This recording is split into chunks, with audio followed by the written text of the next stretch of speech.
নমস্কার। সহজ পাঠ প্রবন্ধ পাঠে আমরা আজকে আবু সৈয়দ আইয়ুবের আধুনিকতা ও রবীন্দ্রনাথ গ্রন্থের, যা রবীন্দ্র পুরস্কার পেয়েছিল 1969 এবং অকাদেমি পুরস্কার সম্মানিত হয়েছিল 1970, সেই গ্রন্থ থেকে অমঙ্গলবোধ ও আধুনিক কবিতা প্রবন্ধটি পাঠ করছি। কাব্যের ইতিহাসে প্রগতির লক্ষণ স্পষ্ট দেখা যায় কিনা এ নিয়ে তর্ক উঠতে পারে।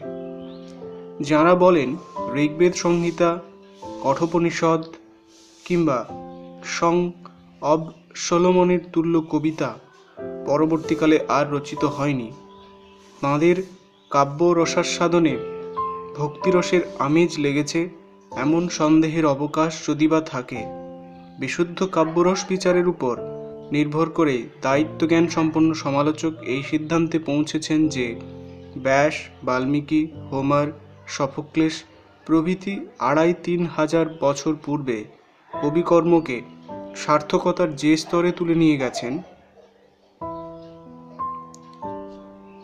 তার চেয়ে উচ্চতর শিখর আহরণের পরবর্তী কোনো কবির পক্ষে সম্ভব হয়নি আজও।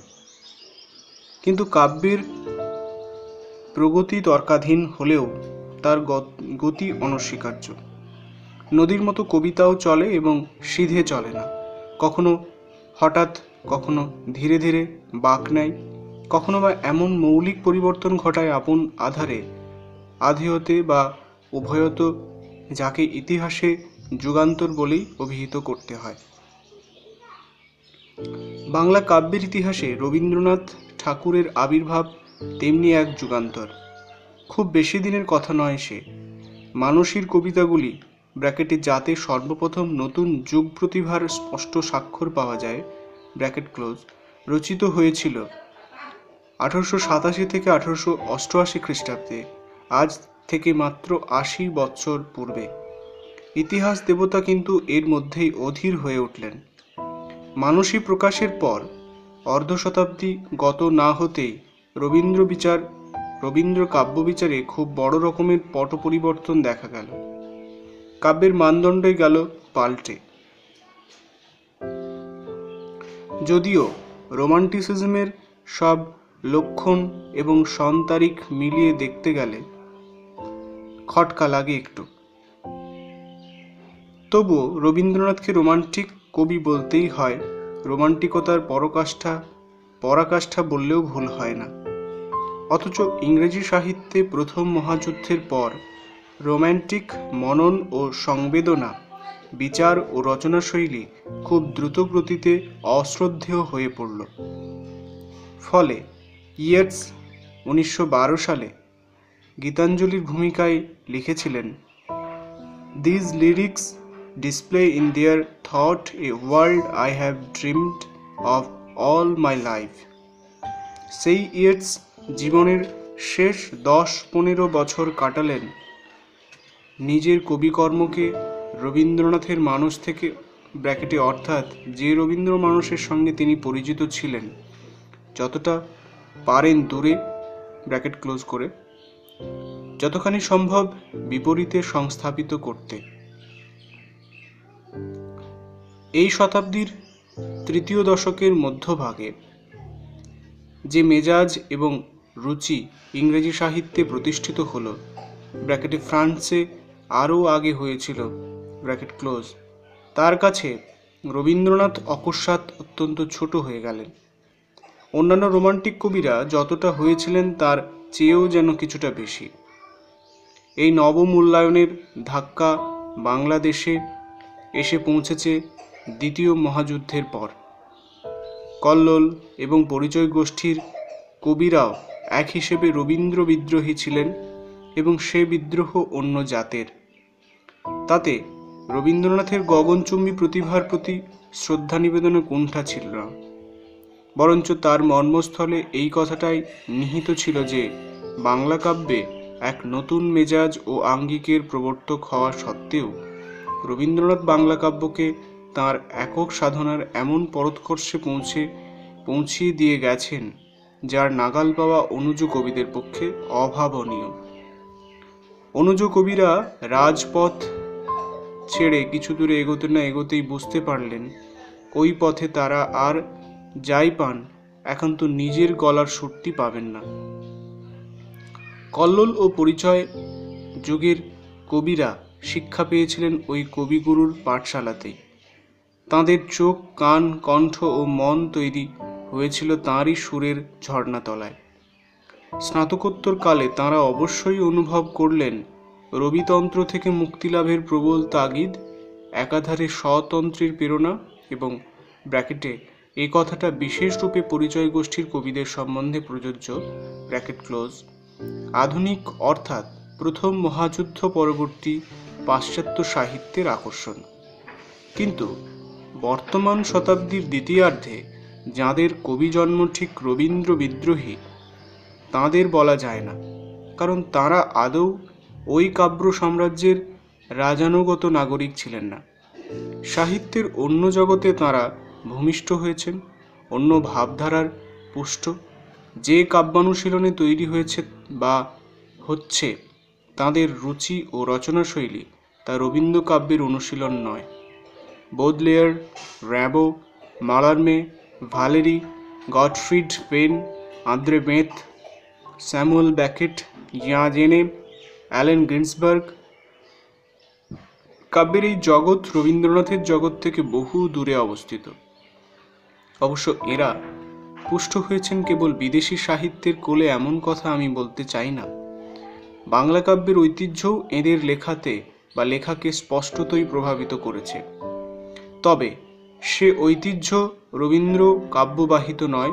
সুধীন্দ্রনাথ দত্ত, জীবনানন্দ দাশ এবং বোদলেয়ার অনুবাদক কিংবা ক্রোটের মধ্যে যে আধার আলোর অধিক কাব্যগ্রন্থের রচয়িতা বুদ্ধদেব বসুর উত্তরাধিকারী এরা। উত্তমর্ণদের মধ্যে যে লক্ষণগুলি পরিমাণ ও সংযম রক্ষা করে প্রকাশ পেয়েছিল সেই লক্ষণগুলিকে এই নবীন কবিরা উগ্র এবং বল্গাহীন করে তুলেছেন তাঁদের পদ্যে ও গদ্যে। অমিয় চক্রবর্তী কিংবা বিষ্ণুদের প্রভাবও যথেষ্ট পড়েছে 50-এর কবিদের উপর, কিন্তু যাঁরা ওই প্রভাব গ্রহণ করেছেন তাঁরা আমার এই আলোচনার অন্তর্ভুক্ত নন। তাঁদের সাহিত্য চেতনায় অমঙ্গলবোধ এবং এই অমঙ্গলময় জগতের প্রতি ঘৃণার ভাব তেমন সর্বব্যাপী নয়। এতে আপত্তি করবার কিছু নেই। সর্বত্র যেমন সাহিত্য তেমনি ভাব ও ভঙ্গি যুগে যুগে বদলায়, সেটাই স্বাভাবিক, সেটাই প্রাণের লক্ষণ। কিন্তু সব পরিবর্তনেরই একটা সীমা আছে। ওই সীমাটুকু ছাড়িয়ে গেলে মূল বস্তু আর সে বস্তুই থাকে না। কাব্যসৃষ্টি ও কাব্যবিচারের ইতিহাস পরিবর্তনের মতোই সাক্ষ্য দিক। সর্বদেশকালের কবি মানুষের পরিচয়ে এমন কয়েকটি মূল সূত্র কি আজও সুস্পষ্ট হয়ে ওঠেনি, যার উপলব্ধি আমাদের সাহিত্য চর্চাকে বিবেক জ্ঞান সম্পন্ন করতে পারে? অর্থাৎ কবির সঙ্গে অকবির, রসস্রষ্টার সঙ্গে কারুকর্মীর পার্থক্য নির্ণয়ের সহজ শক্তিটি জাগিয়ে দিতে পারে। কারণ আমার সন্দেহ ক্রমে বিশ্বাসে পরিণত হচ্ছে যে রোম্যান্টিকতার মোহ থেকে মুক্তিলাভের ঐকান্তিক সাধনায় আধুনিক কবিরা এমন কিছু থেকে নিজের মনকে বিমুক্ত করেছেন যাতে কবির চিরন্তন এবং অব্যর্থ পরিচয়। সব আধুনিক কবিদের সম্বন্ধে এই কথা খাটে না। সম্মানিত ব্যতিক্রম অবশ্যই রয়েছেন বিদেশে এবং এদেশেও। আমি বলছি আধুনিকতার সাধারণ লক্ষণের কথা। সেই সাধারণ লক্ষণাবলীর মধ্যে একটি বড় লক্ষণ হল কবিচিত্তে বিস্ময় বোধের অসারতা। গ্রিকরা বলতেন বিস্ময়ে দর্শনের সূত্রপাত। কবিতারও শুরু সেইখানে, তবে বিস্ময় মানে উচ্ছ্বাস নয়, এবং শুরু যেখানে সেখানেই কবিতার পরিণতি দেখা যাবে এমন কোনো কথা নেই। পরিণত কাব্যের লক্ষণ বা লক্ষ্য হয়তো শেক্সপিয়ার কথিত সেই নৈর্ব্যক্তিক প্রশান্তি যা জীবন মরণের সারাৎসার, অথবা এমন এক ট্র্যাজেডি বা ট্র্যাজিক চেতনা যাতে 72-এর বুড়োর মৃত্যু হয়ে ওঠে মহান, এবং কর্ডেলিয়ার নিহত দেহের সম্মুখে দাঁড়িয়েও মনে হয় না যে সমস্ত শুভ শক্তির বিনাশ ঘটেছে। অথবা এমন শ্রেয়বোধ যার কাছে শ্যামার প্রাণঘাতী কাম খর্মাহ ঠেকে এবং বজ্রসেনের নীতিবিশুদ্ধ ক্ষমাহীনতা ক্ষমার অযোগ্য অথবা অন্য কিছু। অবশ্য চামেলির গন্ধ, ঝর্ণার গান, ময়ূরের নৃত্য বা যুবতীর লাস্য নিয়ে হাজার হাজার বছর ধরে বিস্ময় বোধ করা কবির পক্ষে সম্ভব নাও হতে পারে, কিন্তু পৃথিবীটা তো খুব ছোট নয়, আর বিশ্বব্রহ্মাণ্ড তাঁর চেয়ে একটু বড়। এবং আইনস্টাইন যদি বা বলেন বা বলে থাকেন জড়জগৎ সসীম, মনোলোকের সীমার বা সীমানার কথা বলতে সাহস পাননি কোনো ফ্রয়েড বা পাবলার। মানুষ যে কেবল জৈব জগতের অধিবাসী নয়, আধ্যাত্মলোকেরও পরিব্রাজক, তাঁরই অভিজ্ঞান রয়েছে এই শাশ্বত বিস্ময়বোধে। বিস্ময়বোধের অবলুপ্তিকে তাই আমি কাব্যের প্রগতি বলে মেনে নিতে কুণ্ঠিত। রবীন্দ্রনাথ লিখেছিলেন, জগতের মাঝে কত বিচিত্র তুমি হে বিচিত্র রূপিণী। আধুনিকরা সংক্ষেপের পক্ষপাতী, তাই তাঁদের উপলব্ধিও একটু সংক্ষিপ্ত। জগতের মাঝে দ্বিচিত্র তুমি হে হে দ্বিচিত্র রূপিণী। চিত্র দুটির একটি চিত্র দুঃখের, অন্যটি পাপের। দুঃখ ও পাপের যুগ্ম সত্তাকে ইংরেজিতে ইভিল বলে অভিহিত করা হয়। তারই বাংলা করেছি অমঙ্গল। দর্শনশাস্ত্রে ও ধর্মশাস্ত্রে প্রবলেম অব ইভিল এক বহু প্রাচীন ও আজও পর্যন্ত নাছোড় বাঁধা সমস্যা। ইদানিংকালে বা তার সাহিত্যকেও পেয়ে বসেছে। ঠিক দার্শনিক সমস্যাটি নয়, জগতের মধ্যে অমঙ্গলের একচ্ছত্র আধিপত্য। দুঃখ ও পাপের মাত্রা আধুনিক কালে আগের চেয়ে বেড়েছে কিনা এ বিষয়ে সন্দেহের অবকাশ আছে, কিন্তু আধুনিক সাহিত্যের উপর তার ছায়া যে অতি বৃহৎ আকার ধারণ করেছে তাতে সন্দেহের অবকাশ নেই। প্রতিবিম্ব বিম্বকে আয়তনে এবং বর্ণের কালিমায় বহু গুণে ছাড়িয়ে গেছে বলে আমার বিশ্বাস। ফ্রান্সে ভিক্টর উগোর নেতৃত্বাধীন কবিদের মধ্যে এবং ইংল্যান্ডে লেক স্কুলের কবিগোষ্ঠীর মধ্যে রোমান্টিকতা 16 কলায় পূর্ণ বিকশিত ছিল। তার অবসান ঘটল অমঙ্গলেরই প্রবল অভিঘাতে। ঘটালেন বোদলেয়ার। বোদলেয়ারকে বলা হয় প্রথম কাউন্টার রোমান্টিক এবং কাব্যে আধুনিকতার প্রতীকীত। ওই সময়ে এবং পরবর্তীকালে কাব্যের আঙ্গিকেও এক বিরাট পরিবর্তন দেখা দিয়েছিল। অনেকে বলতে লাগলেন, কবিতায় যে ভাব প্রকাশ পায় তা যতই অকিঞ্চিতকর, উদ্ভ্রান্ত বা উদ্ভট হোক, তাতে কিছু আসে যায় না। এমনকি ভাবের অংশটা পালাতে পালাতে একেবারে বুঁদ হয়ে গেল, ঝিম হয়ে গেলে, ভোঁ হয়ে গেলে তার মানে না হয়ে গেলেও ক্ষতি নেই, কারণ কবিতার ভঙ্গিটাই আসল, ভঙ্গিটাই পথ এবং লক্ষ্য, সাধনা এবং সিদ্ধি। এর বিস্তারিত আলোচনা এই গ্রন্থের অন্তিম 2টি অধ্যায়ে পাওয়া যাবে। আপাতত ভাবের দিক থেকে যে বিপ্লব ঘটালেন বোদলেয়ার, তার বিষয়ে কিছু বলতে চাই। পোল ভালেরির মতে বোদলেয়ারের ফরাসি সাহিত্যের উপর সবচেয়ে প্রভাবশালী কবি। তার কবিতা আধুনিকতার প্রতিভূ। এই বাংলাদেশেও একজন কৃতি ও লব্ধ প্রতিষ্ঠিত প্রবীণ এবং পরীক্ষা নিরত বহু নবীন কবির পক্ষে কথাটা ন্যাবর মেনে নেওয়া অত্যন্ত বেশি সহজ হয়ে গেছে যে তিনি অর্থাৎ বোদলেয়ার প্রথম দ্রষ্টা, কবিদের রাজা, সত্য দেবতা। রবীন্দ্রনাথ দুঃখের সঙ্গে লক্ষ্য করেছেন, এক একটি জড় প্রকৃতির লোক আছে জগতের খুব অল্প বিষয়ে যাহাদের হৃদয়ের ঔৎসুক্য, তাহারা জগতে জন্মগ্রহণ করিয়াও অধিকাংশ জগৎ হইতে বঞ্চিত। তাহাদের হৃদয়ের গবাক্ষগুলি সংখ্যায় অল্প এবং বিস্তৃতিতেও সংকীর্ণ বলিয়া বিশ্বের মাঝখানে তাহারা প্রবাসী হইয়া আছে। কোটের মধ্যে এটি ছিল। এমনই এক প্রবাসী, আজকালকার ভাষায় অ্যালিয়েনেটেড কবি বোদলেয়ার আপন হৃদয়ের গবাক্ষগুলিকে সম্পূর্ণ বন্ধ করে অধিকাংশ নয়, সমস্ত জগৎ থেকেই নিজেকে বঞ্চিত করতে চেয়েছিলেন। বর্ষার ধারা তার কাছে নেমে আসে জেলখানার গরাদ হয়ে। when the red spreading in immense trails imitates a person of birds. আর আকাশ যেখানে নীল নয় চটচটে কালো. Can you illuminate a grimy black sky? Can you pierce shadow denser than pitch, with no morning or evening, with no stars, without even gloomy flashes of lightning? Can you illuminate a grimy black sky? The devil has sensed the light at the window of the inn.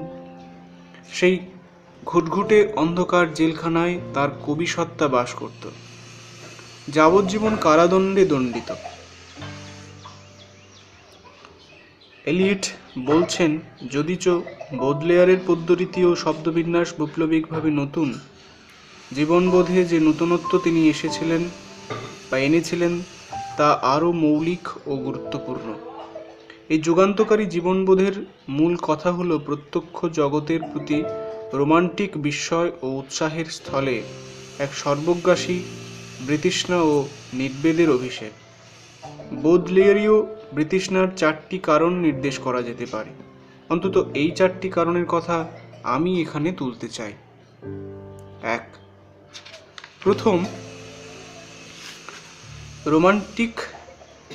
প্রথম কারণটি মোটের উপর ঐতিহাসিক। Baudelaire যখন কবিতা লেখা আরম্ভ করেন তখন ফ্রান্সে রোম্যান্টিকতার সর্বত্র জয় জয়কার এবং রোমান্টিক রাজা ভিক্টর উগো গৌরবের সর্বোচ্চ আসনে অধিষ্ঠিত। রোমান্টিসিজমের সংজ্ঞা দিতে গিয়ে বোদলেয়ার স্বয়ং বলেছেন তা মূলত এক প্রকার অনুভূতি এবং বিশেষত অন্তরঙ্গতা, আধ্যাত্মিকতা, বর্ণবৈভব, অসীমের উৎকাঙ্ক্ষা। এসব ব্যাপারে রোমান্টিকদের কৃতিত্ব অস্বীকার করার তার কোনো ইচ্ছাই ছিল না, বরঞ্চ সৃজনী কল্পনার ক্ষেত্রে মহৎ পূর্বসূরীদের সমকক্ষ হতে পারবেন কিনা সে বিষয়ে তার নিজের মনে বেশ একটু সন্দেহ ছিল।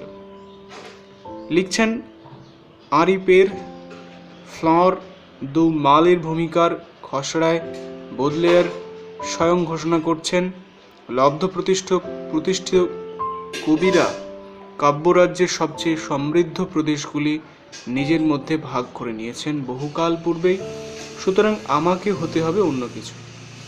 তার একটি মৌলিক প্রত্যয় ছিল যে মানুষের, এমনকি শিশুরও হৃদয়াবেগ সমষ্টি দুটি সম্পূর্ণ পৃথক কক্ষে বিভক্ত, এক্সোটিস অফ লাইফ ও হরর অফ লাইফ। যেহেতু রোমান্টিকরা ছিলেন মাধুর্য ও প্রেমের কবি, তাই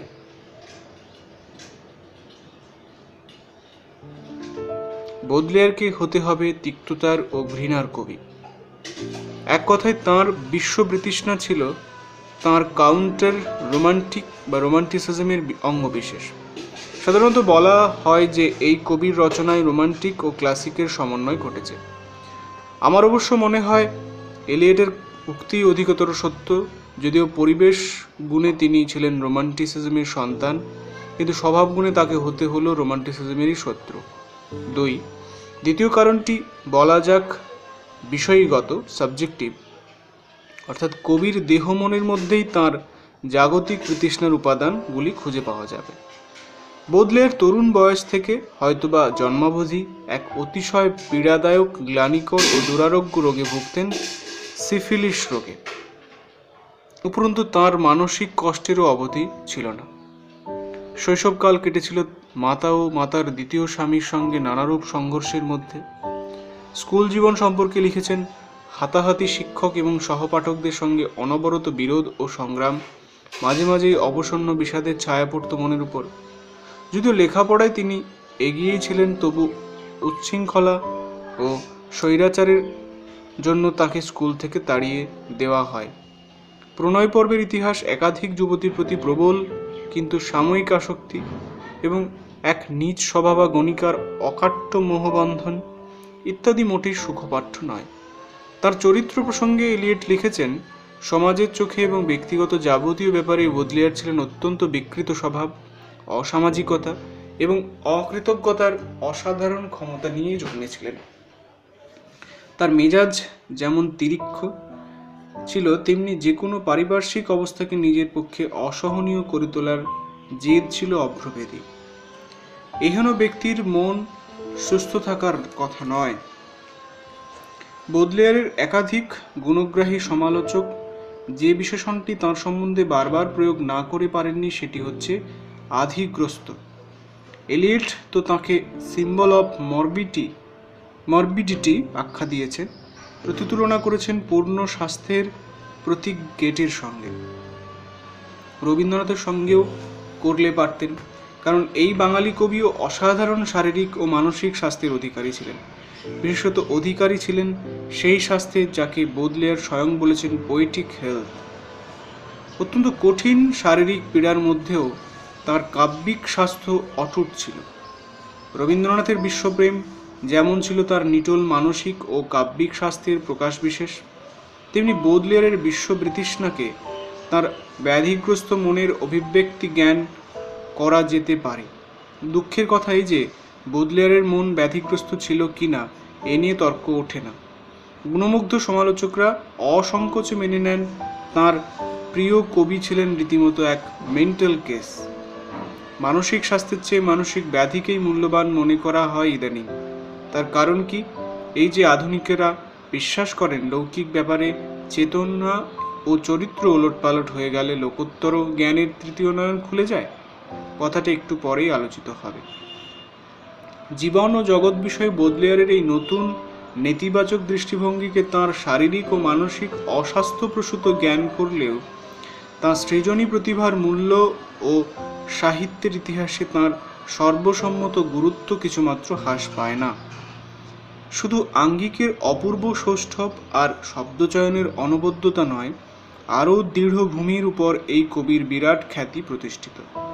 মানুষ স্বার্থান্বেষণে নির্বোধ এবং পরার্থহরণে নির্দয়, জাতি বর্ণ ও ধর্মবিশেষে বিমূঢ়, মনস্তত্ত্ব ও শারীরিক বিজ্ঞানের বর্ণমালাও আয়ত্ত করে ওঠেনি, ফলত নানা প্রকার আদিব্যাধির দাস ইত্যাদি বিবিধ কারণ যতদিন বর্তমান আছে ততদিন জীবনের দৈন্য আমাদের সকলকে মাঝে মাঝেই পীড়া দেবে।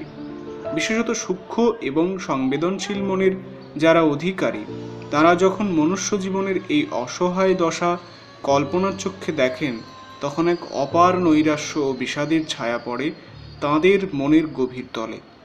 এই ছায়াকে কায়া দিয়েছেন বোদলেয়ার। তার অভূতপূর্ব প্রকাশের পরোৎকর্ষ ঘটেছে তাঁর কবিতায়। এইসবই স্বীকার্য, তবু বলবো বিশেষ একটি মুডের, বিশেষ একটি রসের অনন্য এবং অনবদ্য কবি বোদলেয়ার, তার বেশি কিছু নয়। অবশ্য এটুকু বলাও তো কম বলা নয়, কিন্তু তার চেয়ে অনেক বেশি দাবি করা হয়ে থাকে এবং সে দাবি সাহিত্যের রাজধানীগুলি থেকে উত্থিত হয়ে বহুদূর প্রান্তে অবস্থিত ইদানিং কলকাতা নগরীতেও ব্যাপক অত্যন্ত জোরালো স্বীকৃতি লাভ করেছে। নইলে রবীন্দ্রনাথ প্রসঙ্গে লিখতে গিয়ে বোদলেয়ার সম্বন্ধে এত কথা বলবার প্রয়োজন ছিল না। দাবি করা হয় যে ওই বিশিষ্ট বোদলেয়ারীয় রসটি সাময়িক কোনো চিত্র দৌর্বল্যের বা স্থায়ী এক ধরনের অস্বাভাবী হৃদয়াবেগের প্রকাশ মাত্র নয়, তার মধ্যে সেই শাশ্বত গুণটি রয়েছে যাকে বাস্তবানুগ, যথার্থ সত্য ইত্যাদি আখ্যা দেওয়া যায়। কোনো হৃদয়ানুভূতিকে সত্য তখনই বলা সঙ্গত যখন তা অনুভব মাত্র নয়, যখন আমরা তাকে একটি পূর্ণ অভিজ্ঞতা বা সামগ্রিক উপলব্ধি রূপে অবাধে গ্রহণ করতে পারি। তার মানে দাবি করা হয় যে বোদলেয়ার শুধু আলংকারিক অর্থে কবি নন, বৈদিক অর্থে কবি, অর্থাৎ সত্যদ্রষ্টা। রোমান্টিক কল্পনার রঙিন আবরণ ছিঁড়ে ফেলে নির্ভীক চোখে বাস্তবের নগ্নরূপ দেখেছেন কি বিভৎস তার সেই সত্যকার চেহারা। 3. মোট কথা দাবি করা হয় যে বোদলেয়ারের বিশ্ববৃতৃষ্ণা কেবল সাবজেক্টিভ নয়, অবজেক্টিভও বটে। কবি স্বয়ং এই দাবি করেছেন। অবশ্য মাঝে মাঝে কবিসুলভ আত্মখণ্ডন প্রবণতায় আবার উল্টো কথাও বলেছেন। গুণী সমালোচকদের লিখনীতেই এমনতর দাবি সুসংবদ্ধ ভাষায় ব্যক্ত হয়েছে। পরিণত বয়সেও বোদলেয়ার বলেছেন, কোট, এমন শৈশবের দিন মাঝে মাঝে ফিরে আসে যখন প্রকৃতি রঙে ও রেখায় উজ্জ্বল হয়ে ওঠে এবং নানা প্রতিকূল শক্তির আঘাত সংঘাতময় মনুষ্যলোকে দেখতে পাওয়া যায় দিগন্তের পর দিগন্তের বিস্তার, নিত্য নব মহিমায় ভাস্বর। বিরল এই দিনগুলো বা এই বিরল দিন ও মুহূর্তগুলি কেবল বোদলেয়ারের মতে কবির পক্ষে শুভদিন নয়, কারণ তা মিথ্যাশ্রয়ী। কবিকে নিষ্ঠুর সত্যের মুখোমুখি দাঁড়াতে হবে, বাস করতে হবে সাধারণ দৈনন্দিন জীবনের ঘন কালিমার মধ্যে। 4. বোদলেয়ার কি সত্যই বাস্তব জগৎকে মোহমুক্ত দৃষ্টিতে দেখতে পেরেছিলেন কিংবা দেখতে চেয়েছিলেন? ছেলেবেলা থেকে তিনি খ্রিস্ট ধর্মাগ্রত, এই প্রাচীন সংস্কারের বশীভূত ছিলেন। যে মানুষের মনে দুটি মাত্র পথ খোলা আছে, তার একটি গেছে ভগবানের দিকে, অন্যটি শয়তানের দিকে। মনে মনে তিনি বরণ করলেন প্রথম পথটিকে, কিন্তু পা বাড়ালেন দ্বিতীয় পথে। রীতিমতো সাধনা করলেন পাপের পঙ্কের, কারণ তার আরেকটি মৌল প্রত্যয় ছিল পাপের পথেই তিনি বুঝবেন বিশ্বজগৎ কত ন্যাক্কারজনক, এবং সে ন্যাক্কারবোধ যত দৃঢ় ও ব্যাপ্ত হবে ততই ভগবানকে কাছে পাবেন তিনি। পঙ্কের সাধনায় বোদলেয়ার ভগবানকে পেলেন, তা ভগবানই জানেন। আমরা অবশ্য পেলাম কয়েকটি অপূর্ব সুন্দর পঙ্কজাত পুষ্প, ফ্লোয়েটস ডে মল। আর সে যাই হোক, আমার বক্তব্য এই যে জগতের কালিমা তার সংকল্প ও সাধনার দ্বারা লব্ধ, প্রত্যক্ষ অভিজ্ঞতায় পাওয়া যায় না। অর্থাৎ তাঁর বিখ্যাত প্লেন সাবজেক্টিভ অনুভূতি রূপে যতই সত্য হোক, সাবজেক্টিভ উপলব্ধি রূপে সত্যতার কোনো দাবি রাখতে পারে না। বোদলেয়ার জগতের কালিমাই দেখলেন, কারণ শুধু তাই দেখবেন বলে মনস্থির করেছিলেন। যা কিছু শুভ্র, সমুজ্জ্বল, শুভ, আনন্দময়, তা তাঁর ক্যাথলিক বিশ্বাস মতে তাকে পথভ্রষ্ট করবে এই ভয়ে সেদিক থেকে তিনি মুখ ফেরালেন জন্মের মতো, যেন ডান চোখটি নিজের হাতেই কানা করে ফেললেন। আশ্চর্য কৃচ্ছ সাধন, কিন্তু প্রত্যাশিত ফল ফলল। বাঁ চোখ দিয়েই বোদলেয়ার দেখতে পেলেন প্রকৃতি ও নারী, কাব্যের দুই চিরন্তন অফুরন্ত বিস্ময় ও রহস্য, উভয়ই ঘৃণ্য, অ্যাবোমিনেবল। অধিকাংশ মানুষ কশাঘাতের যোগ্য। Most of humanity was created for the weep. Wordsworth, Rabindranath, Tolstoy যেসব নারী পুরুষের কথা লিখেছেন, তারা কেউ কোনোদিন বোদলেয়ারের দৃষ্টিগোচর হয়নি। দেশ দেশান্তর ঘুরে এই কবি সর্বত্র দেখতে পেলেন, everywhere without even looking for it.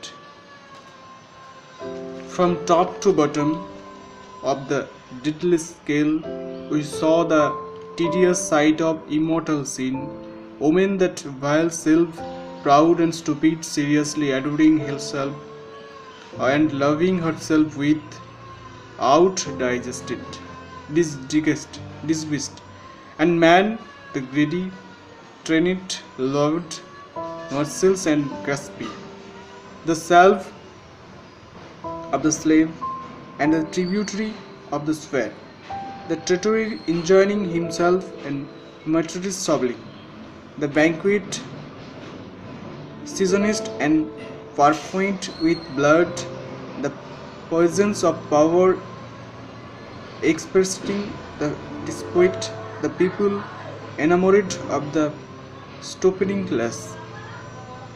Several religious like our own, so many leaders to heaven, sensualists finding the thrill in nails and haircuts, like an invalid snug in his feathers, which chattering mankind drunk with its own it, as crazy today as was the past, striking God in its incense agony. O thou, my likeness, my master, I cross thee, and least stupid of all, the dauntless lover of midness, feelings of the feathergods heard, and taking refuge in the infinity of opinion. Such is the eternal balance sheet of the entire globe, the foggy. Rabindranath যথার্থই বলেছেন, বিশ্বের প্রতি এই উদ্ধত অবিশ্বাস ও কুৎসা এও একটা মোহ। এর মধ্যে শান্ত নিরাসক্ত চিত্তে বাস্তবকে সহজভাবে গ্রহণ করার গভীরতা নেই। মোহের ভিত্তি চারিত্রনীতির উপর স্থাপিত হোক। ব্র্যাকেটে শুভাশুভের অত্যন্ত কঠিন সমস্যা, বাস্তব সমস্যা নিয়ে বোদলেয়ার সর্বদাই ব্যাপৃত ছিলেন বলেছেন এলিয়ট, কিংবা ব্র্যাকেট ক্লোজ, কিংবা ক্যাথলিক ধর্মশাস্ত্রের উপর তা মোহই বটে। বিশ্বজগতের রংটা ফুটফুটে গোলাপিও নয়, চটচটে কালোও নয়। যারা সবকিছুকেই গোলাপ ফুলের মতো রূপ বর্ণগন্ধের সুষমাযুক্ত দেখেন বা সৃষ্টিকে পরম করুণাময় ভগবানের অপার অবিমিশ্র কল্যাণ শক্তির প্রকাশ ভাবেন, তারা নিজেকে ভোলান। তাঁদের আমরা ভাববিলাসী বলে জানি। কিন্তু যারা সমস্ত জগৎটাকে নেকড়ে বাঘ বা পুঁতিগন্ধময় নর্দমারূপে উপলব্ধি করেন, তারাও ভাববিলাসী। পচা মাংসের বিলাস ও বিলাসিতার ফ্যাশন বদলেছে এই পর্যন্ত। পূর্বযুগের ভাব বিলাসিতার তবু সংযম রক্ষা করে চলতেন তাদের লেখায়। Keats, Wordsworth, Rabindranath, Rilke, Dickens, George Eliot, Tolstoy এরা কেউই সৃষ্টির কালো দিকটার বিষয়ে অনবহিত বা নীরব ছিলেন না। নব্য ভাববিলাসীরা Baudelaire, Kafka, Faulkner, Norman Miller, Genet Sartre, যাকে সেন্ট গিন্ট উপাধি দ্বারা বিভূষিত করেছেন, এবং স্বয়ং সার্ত্র বিতৃষ্ণা ও বিমর্ষার প্রকাশে এরা কেউই সংযমের ধার ধারেন না। কালোকে যত বেশি কালো এবং সাদাকে যত অদৃশ্য করে দিতে পারেন, তাঁদের সাহিত্যে ততই তারা সত্যদ্রষ্টা বলে খ্যাতি লাভ করে। প্রাচীন পারস্য মতে এ জগৎ শুভাশুভ শক্তিদ্বয়ের দ্বন্দ্বক্ষেত্র। মানুষকে তারা আহ্বান করেছিলেন শুভ দেবতার পক্ষে এই সৃষ্টি যুদ্ধে যোগ দেবার জন্য। রবীন্দ্রনাথ বিশ্বাস করতেন ব্রহ্মের কঠোর তপস্যা এই বিশ্ব ব্রহ্মাণ্ডকে জড় থেকে প্রাণ ও মনের দিকে, অশুভ থেকে শুভের দিকে, অপূর্ণ থেকে পূর্ণের দিকে নিয়ে যাচ্ছে। অনাদন্ত কাল ধরে এই কঠিন বেদনাময় সৃষ্টিকার্য চলেছে ও চলবে। তার দিকে পিঠ না ফিরিয়ে রবীন্দ্রনাথ বলেছেন, হে রুদ্র, তোমারই দুঃখরূপ, তোমারই মৃত্যুরূপ দেখিলে আমরা দুঃখ মৃত্যুর মোহ হইতে নিষ্কৃত পাইয়া তোমাকেই লাভ করি। নতুবা ভয়ে ভয়ে তোমার বিশ্বজগতে কাপুরুষের মতো সুসংকুচিত হইয়া বেড়াইতে হয়। সত্যের নিকট নিঃসংশয়ে আপনাকে সমর্পণ করিতে পারি না। হে দারুণ, তুমি আমার প্রিয়। কম্পিত হৃৎপিণ্ড লইয়া অশ্রুসিক্ত নেত্রে তোমাকে দয়াময় বলিয়া নিজেকে ভুলাইব না। বলেছেন, রক্তের অক্ষরে দেখিলাম আপনার রূপ, চিনিলাম আপনারে আঘাতে আঘাতে, বেদনায় বেদনায়, সত্য যে কঠিন, কঠিনের ভালোবাসিলাম। চশমাটিকে খুব বেশি রঙিন বলে ঠাউর হচ্ছে? এর চেয়ে অনেক বেশি রঙিন নয় কি সেই চশমা যার ভেতর দিয়ে বোদলেয়ারের মনুষ্যলোক ও জড় প্রকৃতিকে দেখেছেন an oasis of horror in desert of ennui রূপে? যারা বলেন বোদলেয়ারের মনে লোকোত্তর পরোৎকর্ষের অথবা প্রোৎকৃষ্ট সত্তার অর্থাৎ ভগবানের প্রতি নিবিড় ভক্তি ও প্রেম অত্যন্ত উজ্জ্বল ছিল বলে তিনি এই দোষ পাপপূর্ণ বিশ্বজগৎকে সইতে পারেন না, তাদের সঙ্গে আমি একমত নই। বোদলেয়ারের কবিতায় কোনো সদর্থক ভাব বা ইঙ্গিত আবিষ্কার করতে গেলে কষ্ট কল্পনার উপর নির্ভর করতে হয়। নঙর্থকভাবে তাঁর সমগ্র কাব্যসৃষ্টি এতই ভরপুর যে সেখানে অন্য কিছু স্থান আছে বলে ঠাওর হয় না। হাসপাতাল বিষয়ক গদ্য কবিতাটিতে ব্র্যাকেটে হাসপাতাল, সেখানে স্পষ্টত সমস্ত পৃথিবীর প্রতীক ব্র্যাকেট ক্লোজ। কবি তাঁর আত্মাকে জিজ্ঞাসা করছেন এই হাসপাতালের যন্ত্রণা থেকে মুক্তি পেতে সে কোথায় যেতে চায়। নানা লোভনীয় জায়গা ও অবস্থার বর্ণনা করে প্রশ্ন করছেন সেখানে কি? আত্মা নীরব। অবশেষে ত্যক্ত হয়ে আত্মা চিৎকার করে ওঠে, anywhere, as long as it be out of the world. ওয়েগ এর উপান্ত স্তবকে বোদলেয়ারের মৃত্যুকে সম্বোধন করছেন দ্য কান্ট্রি ব্রুইস O death let us set sail. কিন্তু কোথায় যাবেন তিনি জীবনকে প্রত্যাখ্যান করে? কোনো পারত্রিক পরম শুভ বা সুন্দর ভূখণ্ড কি তাকে আহ্বান করছে? না, তেমন কিছু নেই সংসারে বা সংসারের পরপারে। কি এসে যায় তাতে? গন্তব্য নয়, গতি অর্থাৎ পলায়নটাই শেষ কথা। যে নূতন স্থানে পৌঁছবেন সেটা আগের মতোই ন্যাক্কারজনক হবে, একথা জেনে তিনি নূতনের সন্ধানী। To drive into the gulf, hell or heaven, to drive into the gulf, hell or heaven, what matter, into the unknown in search of the new. পারলৌকিক কোনো কিছু তৃষ্ণা নয়, জাগতিক সর্ববিষয়ে বৃতৃষ্ণাই বোদলেরীয় কাব্যের মূল ও পরিব্যাপ্ত অনুভূতি। বোদলেয়ারের বিরুদ্ধে আমার সবচেয়ে বড় নালিশ এই যে তিনি প্রতিভাবান কবি, অথচ তাঁর আশ্চর্য প্রতিভা ক্ষয় করেছেন নিজের এবং আমাদের সকলের সর্বনাশ ঘটাতে। বৈজ্ঞানিক, রাজনৈতিক, এমনকি ধর্মপ্রচারক, এদের সকলের অপেক্ষা শিল্পীর ভাবনা বেদনা অনেক বেশি সংক্রামক। রোমান্টিকদের বলা হয় যৌবনের কবি, বোদলেয়ার হলেন জরার কবি। আমাদের মনের যৌবন ততদিনই যতদিন মনোবৃক্ষের ছড়িয়ে পড়া রসলোলুপ পাতাগুলি জীবন্ত থাকে। 70 কারো বা 80 বছর বয়স পার হয়ে গেলে ওই পাতাগুলি ঝরে পড়ার দিন অবশ্যই আসে।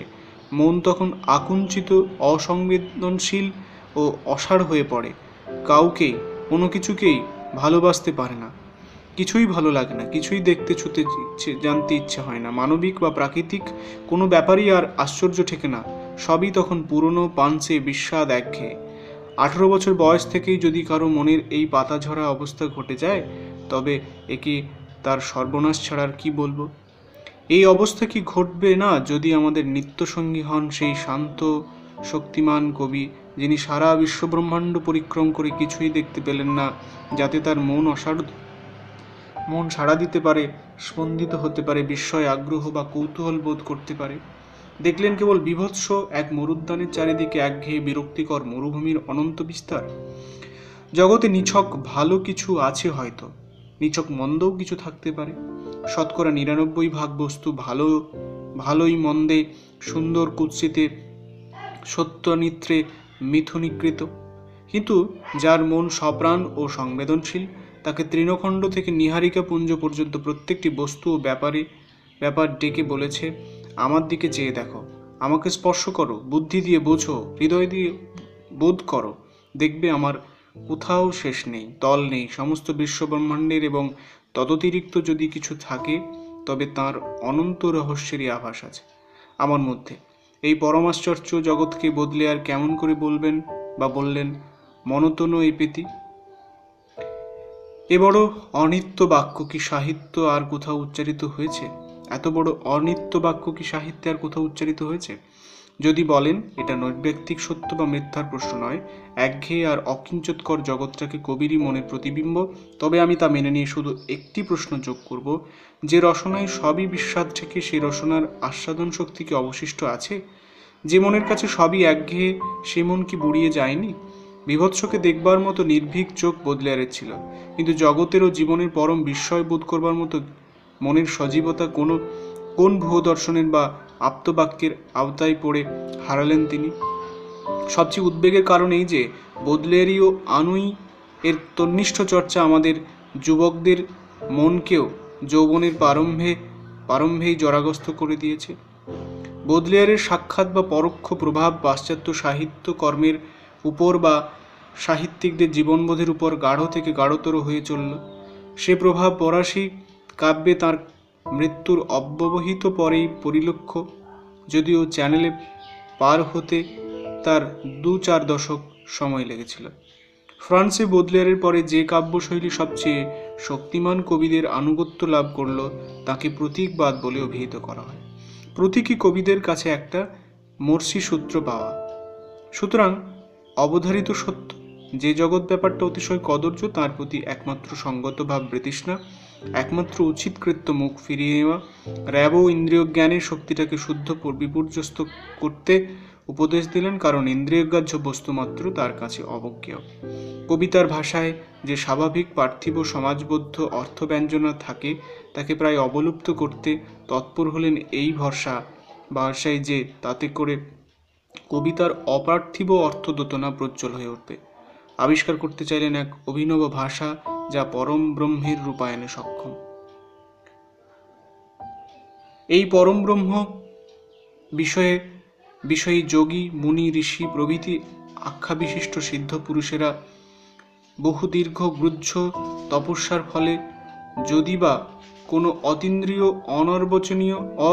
অনির্বচনীয় প্রত্যক্ষ জ্ঞান লাভে সক্ষম হয়ে থাকেন, কবি লোকোত্তর রহস্য উপলব্ধি করেন, বিশ্বলোকেরই মাঝখানে দৃশ্যরূপের মধ্যেই প্রত্যক্ষ করেন অপরূপকে, দর্শনাতীতকে।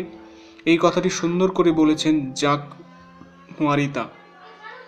আধুনিক কাব্য ও শিল্পকলার বোধ করি সবচেয়ে জ্ঞানী ও সহৃদয় অধিবক্তা। কবির উপলব্ধ বস্তুগুলোকে প্রাণস্পন্দিত ও স্বচ্ছ করে তোলে। সেই স্বচ্ছ আবরণের ওপারে আমরা দেখতে পাই দিগন্তের পর দিগন্তের বিস্তার। কবি এক অসীম রহস্য অনুভব করেন বাস্তব জগতের রহস্যের মধ্যেই। সেই সঙ্গে তিনি আরও একটি মত প্রকাশ করছেন যা আমি কিছুতেই মেনে নিতে পারছি না। মারিত্মা মনে করেন কবিতার ভাষা দুটি সম্পূর্ণ ভিন্ন স্তরের অর্থ বহন করে। ক্লাসিক্যাল কাব্য, তাঁর লেখায় এর মানে প্রাক বোদলেরীয় কাব্য, পাঠকের সামনে উপস্থাপিত করে শব্দের পর শব্দ সাজিয়ে গড়া যে শিল্পরূপটি, তার প্রথম ইঙ্গিত অবশ্য কতগুলি সুনির্দিষ্ট চিত্রগ্রাহ্য বস্তুর দিকে, কিন্তু এটি উপলক্ষ মাত্র।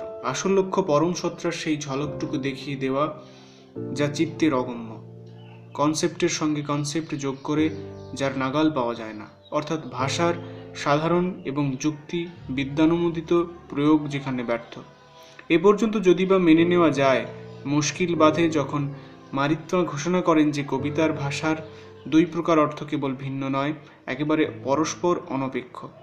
এতই অনপেক্ষ যে প্রথম অর্থ, প্রত্যক্ষ পার্থিব বস্তুসমূহের নির্দেশ যা বর্জন করেও কবিতার পক্ষে সম্ভব অর্থ অতীন্দ্রিয় পরম রহস্যময় সত্তার ইঙ্গিত বহন করা। উপরন্তু মারিত্মা বলতে চান প্রতীকী কবিরা এহেন পূর্ণ বিচ্ছেদ ঘটাতেই বদ্ধপরিকর। কবিকৃত শব্দ পরম্পরায় এই যে মধ্যবর্তী অর্থ যা আমাদের মনকে নিয়ে যায় প্রাকৃতিক বা মানবিক বাস্তব জগতে, এই বাড়িগুলির জটিল বোবারেখা, ওই জম্বুপুঞ্জে শ্যামবনান্ত সেই কুসংস্কারাচ্ছন্ন মেয়েটির ব্যক্তিরূপ, যে মেয়ে তাগায় তাবিজে ভয়ে উদ্বেগে বেঁধে রেখেছে নিজেকে এবং আপনজনকে, আধুনিক কবিতা চায় এই বাস্তব অভিধেয়টিকে আবছা করে দিতে, সম্ভব হলে একেবারেই মুছে ফেলতে। তার কারণ আধুনিক কবিরা বিশ্বাস করেন যে, এবং মারিত্মা যে বিশ্বাস সমর্থন করেন, বাস্তব জগতের অংশবিশেষ যদিও ভাষার স্বাভাবিক অভিধা, তবুও তা আড়াল করে রাখে সেই পরম সত্তাকে, যার আভাটুকু প্রতিবিম্বিত করা কবিতার চরম লক্ষ্য। তাই চলিত কাব্যের দুই অর্থের মধ্যে প্রথমটিকে ছেঁটে ফেলতেই আধুনিক কবিরা কৃতসংকল্প। কিন্তু কবি কেমন করে এই অসাধ্য সাধন করবেন তা আমার ধারণার অতীত। তিনি নিজে যখন সেই পরম রহস্যঘন সত্তার আভাস পেয়েছেন প্রত্যক্ষ জগতের অন্তরঙ্গ হয়ে, তখন কোন জাদুর কাঠির স্পর্শে পাঠককে এক লাফে এই দৃশ্য প্রপঞ্চ সম্পূর্ণ পার করিয়ে দিয়ে পরমের একেবারে মুখোমুখি দাঁড় করাবেন? যে পথে তিনি দৃশ্যলোক থেকে দৃশ্যাতীত উত্তীর্ণ হয়েছেন, মর্ত্য ও অমর্ত্যের মধ্যে সেতুবন্ধন করেছেন, পাঠক সেই পথে তার অনুগামী হতে পারেন, সহযাত্রী হতে পারেন, কিন্তু প্রতিকৃতকে একেবারে টপকে যাবেন কোন মায়া বলে। এমন এক আজগুবি কাণ্ড ঘটাতে গিয়ে ব্যর্থ হলেন র্যাবো। উপলব্ধি করলেন তার স্বাদ কবিমাত্রেরই সাধ্যাতীত। চোখের সামনে দেখতে পেলেন কবিতাকে যে পথে তিনি হাঁটাতে চান তা কোনো রাজপথ নয়, একেবারে অন্ধগলি। সেই প্রবীণ উপলব্ধির তরুণ বেদনা জানিয়ে গেলেন তার এ সিজন ইন হেল কাব্যগ্রন্থে। আমরা পাঠকরা বঞ্চিত হলাম না, তবে এই ভেবে প্রবঞ্চিত যেন না হয় যে র্যাবো কবিতার সামনে নতুন কোনো পথ খুলে দিয়ে গেছেন। কোনো পথ খোলা নেই জেনেই কুড়িতে পা দিতে না দিতেই এই ব্যর্থকাম কবি কবিতা লেখা একেবারে বন্ধ করে দিলেন। বাকি জীবনটা শুধু বন্ধা নয়, বাউন্ডলে ছন্ন ছাড়া শোচনীয়। দেবদত্ত শক্তিতে মালার্মে র্যাবোর সমকক্ষ ছিলেন না হয়তো, কিন্তু সাধনা তার অতুলনীয়, অত্যন্ত কাব্যের বহিরঙ্গ বিচারে। বৌদলেয়ারের সঙ্গে তিনিও দৃঢ় প্রত্যয়ে মেনে নিয়েছিলেন যে কবির পক্ষে বহির্জগৎটা পরিহার্য, বরঞ্চ তার হরণ আরও চরমে পৌঁছেছিল। জগতের প্রতি কোনরূপ বিক্ষোভ বা বিতৃষ্ণাও তার মনে, অন্তত মনের অভিব্যক্তিতে স্থান পায়নি। আদৌ বহির্মুখী ছিলেন না বলে তার কাব্যে বোদলেয়ারের মতো অন্তর্মুখী হবে এ প্রত্যাশাও কিন্তু ভ্রান্ত। মালার্মের কবিতা ছিল জ্ঞানত, নিকামত, সংকল্পত, শূন্যমুখী। গোড়া থেকে অবশ্য তা ছিল না। প্রথম জীবনে তিনি পরোৎকর্ষের, সুন্দরের, শুভের অথবা এইসবের প্রতীক নীলাকাশের প্রবল আকর্ষণ অনুভব করতেন। পরম সুন্দরের আকর্ষণ কিন্তু তাঁকে শুধু বিক্ষুব্ধই করল। সেই আকর্ষণকে সমূলে বিনষ্ট করতে চাইলেন এক স্মরণীয় কবিতায়, সুধীন্দ্রনাথ দত্তের অনুবাদে, যার শিরোনাম নীলিমা। নীলাকাশকে ঢেকে দিতে ব্যাকুল হলেন প্রভাতের কুয়াশায়, প্যারিসের চিমনির ধোঁয়ায় সোল্লাসে ঘোষণা করলেন মরে গেছে মহাকাশ। কিন্তু নীলিমা থেকে অব্যাহতি পাওয়া এত সহজ নয়, দীর্ঘতর তপস্যা সাপেক্ষ। কাজেই বৃথা অব্যাহতি ভিক্ষা, নীলিমায় আবার বিজয়ী। কিন্তু শেষ অবধি নীলিমাও হার মানল এই কবির একান্ত সাধনার কাছে। সমুদ্র সমীর ও স্তব্ধ হলো, নাবিকের গান আর মধুর শোনালো না, কোনো গানেই মাধুরীর লেশটুকু রইল না। রিক্ত কাগজের শুক্ল সঙ্গত স্বগত সংযম রইল কেবল তাঁর সম্মুখে প্রসারিত, কারণ তিনি সংকল্পবদ্ধ যে তার কবিতার খাতার শুভ্র পৃষ্ঠাকে কলঙ্কিত করবেন না বাস্তব কোনো কিছুর উল্লেখে। লিখতে না পারার বিক্ষোভ নিয়ে অবশ্য কয়েকটি সুন্দর কবিতা লিখলেন তিনি। বস্তুতপক্ষে তাঁর অর্ধেক রচনার প্রথম পর্বের সবকটি কবিতার একমাত্র বিষয়ে তার ঊষরতার বেদনা। এই বেদনা কিঞ্চিত প্রশমিত হলো শেষ জীবনে। মালার্মে আবিষ্কার করলেন অপর একটি কাব্য বিষয়, সত্য কথা বলতে কি, একটি নতুন কাব্য কৌশল, যার পরাকাষ্ঠা দেখা গেল তার সবচেয়ে পরিচিত ঈষৎ দীর্ঘ রচনায় ফণের দিবা স্বপ্নে। কবিতাটি আরম্ভই হয় বাস্তবের ক্ষীণতম প্রত্নভূমিতে, একটি পৌরাণিক কাহিনী বর্ণিত স্বপ্নে। 4 লাইন পরেই কিন্তু সেইটুকু বাস্তবের ছোঁয়াও আর থাকে না। স্বপ্নটা ভেঙে ভেঙে যায়, ধরা ছোঁয়ার বাইরে চলে যায় স্বপ্নের বস্তুগুলি, যেন তারা একেবারেই কিছু নয়। সালমোরেও তার ভূমিকায় বলেছেন, মালার্মে গদ্যে পদ্যে বুঝিয়ে দিয়ে গেলেন কবিকর্ম হচ্ছে যে কোনো কিছু থেকে একেবারে কিছু নায়ের দিকে ডানা মেলে উড়ে চলে যাওয়ার কৌশল বিশেষ। মরিতার অভিমত, মালার্মের কবিতার হচ্ছে an elaboration of pure artifact emerging only the void. এই অত্যাশ্চর্য কর্ম কিন্তু কেবল কাব্য রচনার মধ্যে সুসম্পন্ন হয় না। মালার্মেও তা করতে পারেননি। টিকা, ভাষ্য, গৌরচন্দ্রিকা ইত্যাদি দ্বারা সংবলিত না হলে 2-4টি বাদে এই অসাধারণ প্রতিপত্তিশালী কবির প্রায় সমস্ত রচনায় প্রহেলিকা থেকে যায়। গবেষণামূলক নিবন্ধ লেখার পক্ষে যতটা উপযুক্ত, রসাস্বাদনের পক্ষে তার সিকিভাগও নয়। শুনেছি মালার্মের একটি ক্ষীণাঙ্কি কবিতার উপর মোটা মোটা থিসিসের রচনা করে মার্কিন বিশ্ববিদ্যালয়ের স্নাতকোত্তর ডক্টরেট উপাধি পেয়ে থাকেন। স্নাতকোত্তররা ডক্টরেট উপাধি পেয়ে থাকেন। কোন হাটে তুই বিকোতে চাস ওরে আমার গান। এলিয়েট বলেছিলেন, আধুনিক কবিরা তাঁদের কবিতায় মামুলি অর্থটি ব্যবহার করেন পাঠকের বুদ্ধিবৃত্তিকে ঘুম পাড়িয়ে রাখার জন্য, যাতে বুদ্ধির পাহারা এড়িয়ে কবিতা সোজা হৃদয়ে গোপন কক্ষে প্রবেশ করতে পারে। ঘুম পাড়াবার শক্তি ছিল ভেরলেনের, এডসের, পাস্তেরনাকের কবিতায়, কিন্তু স্বয়ং এলিয়েট, মালার্মে কিংবা ভালেরির কবিতা বুদ্ধির কাছে এক বিরাট চ্যালেঞ্জ রূপে উপস্থাপিত হয়। অত্যন্ত সজাগ বুদ্ধিকে দুরূহ ও শ্রম সাধ্য গবেষণা কাজে ঠেলে দেয়। ততক্ষণ বরং হৃদয়বৃত্তিকে ঘুমিয়ে থাকতে হয় বা একপাশে থমকে দাঁড়াতে হয়। বহুবিধ শাস্ত্র ঘেটে অনেক দিন মগজ খাটিয়ে শেষে যখন অর্থোদ্ধার হয়, তখন ক্লান্ত কবিতার কি আর চলৎ শক্তি অবশিষ্ট থাকে? কবিতা যদি প্রথম অভিঘাতেই পাঠকের হৃদয়ের সন্ধান না পায়, তবে বুদ্ধি ও বিদ্যার অলিগুলি ঘুরে শেষও পাবে না। কাব্যে আধুনিকতার পরবর্তী অধ্যায়টি আরও বিচিত্র। প্রকৃতি ও মানুষের প্রতি অবজ্ঞা নিবিড়তর হল। সর্বপ্রকার অভিধা পরিত্যাগ করে কবিতার ভাষা আর ভাষায় রইল না, হয়ে উঠল বস্তুপুঞ্জ। এই বস্তুধর্মী অনচ্ছ ভাষা হবে ইন্দ্রিয়গ্রাহ্য, বুদ্ধিগ্রাহ্য বা অবাঙ্মনস গোচর। কোনো কিছুর দিকে রসিক চিত্তকে ধাবিত হতে দেবে না, বন্দী করে রাখবে আপন রূপের বৈভবে, অভিভূত করবে কবির অভূতপূর্ব রূপদক্ষতায়। বাহিকা শক্তি কবিতা একেবারে হারাবে না অবশ্য, তবে বহন করবে একটি মাত্র অভিজ্ঞতা, কবিকৃত পরমাশ্চর্য শব্দবিন্যাসকে সর্বান্তকরণে উপলব্ধ করবার অভিজ্ঞতা। অভিজ্ঞতাই পেতে চেয়েছিলেন কবি তাঁর সৃষ্টিকার্যে। সেই মূল্যবান অভিজ্ঞতাই তিনি পাঠককে উপহার দিতে চান তার প্রকাশিত রচনার মাধ্যমে। আধুনিক কাব্যের এই আত্মবিলোপকারী প্রবণতার আলোচনা পাওয়া যাবে বইয়ের উপান্ত অধ্যায়ে। আরেকটি প্রবণতা হলো সুররিয়ালিজম, বাংলায় নাম দেওয়া হয়েছে যাকে পরাবস্তুবাদ। এর প্রভাবও পড়েছে হালের বাঙালি কবিদের রচনার উপর। ফরাসি পরাবস্তুবাদীদের সাক্ষাৎ পরিচয়ে ততটা নয় যতটা মার্কিন বিটনিকদের মধ্যস্থতায়। এরা বুদ্ধি তথা চৈতন্যের সীমানা অতিক্রম করে ভাং, হাসিস, ম্যাসকালিন ইত্যাদির সাহায্যে প্রবেশ করতে উদ্যত হলেন অবচেতনার গহন আদি মরণ্যে। ভাবলেন সে অরণ্য থেকে কবিতা বেরিয়ে আসবে বন্য হস্তির মতো, সামনে যা পাবে তাই ভেঙে চুরে, শুধু বুদ্ধি দিয়ে নয়, নীতি দিয়ে নয়, রীতিরুচি, শালীনতা সব কিছু তছনছ করে। সন্দেহ করলেন না যে সবচেয়ে তলার যা তার মূল্য সকলের উপর হতে পারে না। জেনেও জানলেন না যে তুচ্ছই সহজ মহতের জন্য দীর্ঘ কঠিন সাধনার প্রয়োজন। বুদ্ধিকে ছাড়িয়ে যাওয়ার শক্তি যদি কারো থাকে তবে তিনি কোনো অজানা রহস্যলোকের সন্ধান পেতেও পারেন, কিন্তু বুদ্ধিকে এবং বুদ্ধি প্রখর বিনয়কে, ডিসিপ্লিনকে এড়িয়ে গেলে যা পাওয়া যাবে তা কবিতা নয়, এক কাকুলি। Automatic writing. মনোরোগীর রোগ নির্ণয়ার্থে তার মূল্য থাকতে পারে, রসের বিচারে তা অপাঙ্ক্তেয়।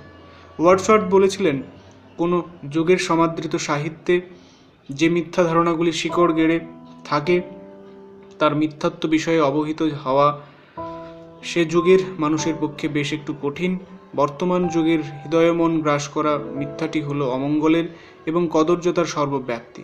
বোদলেয়ার পরবর্তী অধিকাংশ শীর্ষস্থানীয় কবি, গল্পকার ও ঔপন্যাসিকের রচনায় যা কিছু ন্যাক্কারজনক তার প্রতি অখণ্ড মনোনিবেশ দেখে মনে হয় এরা দিব্যদৃষ্টি দিয়ে দেখতে পাচ্ছেন কদর্শেন বাস্যাম ইদম সর্বম জগত্যম জগত।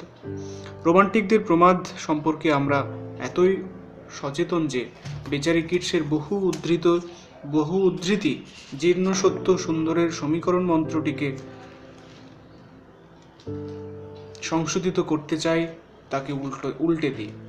মার্কিন যেমন হেগেলস দর্শন কে চাঙ্গা করতে চেয়েছিল তাকে মাথার উপর দাঁড় করিয়ে।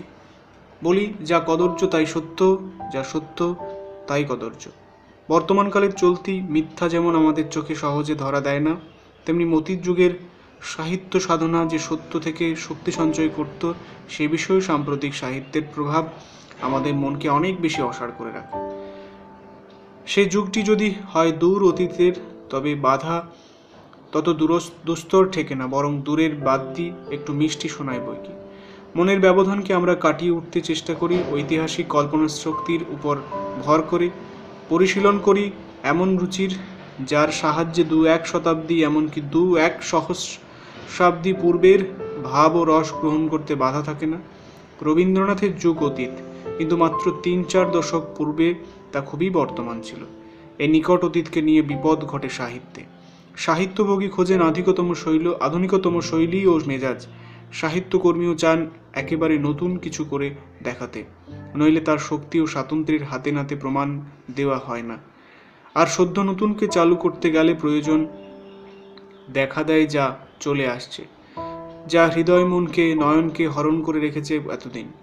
তাকে সরিয়ে ফেলার অন্ততপক্ষে তার সম্মানের উচ্চাসনটাকে নামিয়ে দেবার প্রাকৃত ইংরেজিতে যাকে বলা হয় ডিবাঙ্কিং, এটাকে কালের ধর্মে বলে মেনে নেওয়া যেতে পারে, বিশেষত এই ভরসায় যে রবীন্দ্র কাব্যের মূল সত্য মূল্য বেশি দিন চাপা থাকবে না। কিন্তু আমার মন তাতে সায় দেয় না, কারণ আমার বিশ্বাস যদিও সর্বম ক্ষণিকম তবু সৎ সাহিত্যের মূল্যায়ন আর জড়োয়া গয়নার ফ্যাশনের অনিত্যতায় যে জাতিভেদ আছে সেটাকে বাঁচিয়ে রাখাই ভালো। বাজারে সাহিত্য তো রয়েছে, তা ফ্যাশন বদলাক, দাম উঠুক নামুক বছরে বছরে, কিন্তু মহৎ সাহিত্যের মূল্যায়ন তন্নিষ্ঠ, দূরপ্রসারিত, স্থির দৃষ্টি সম্পন্ন হওয়া আবশ্যক।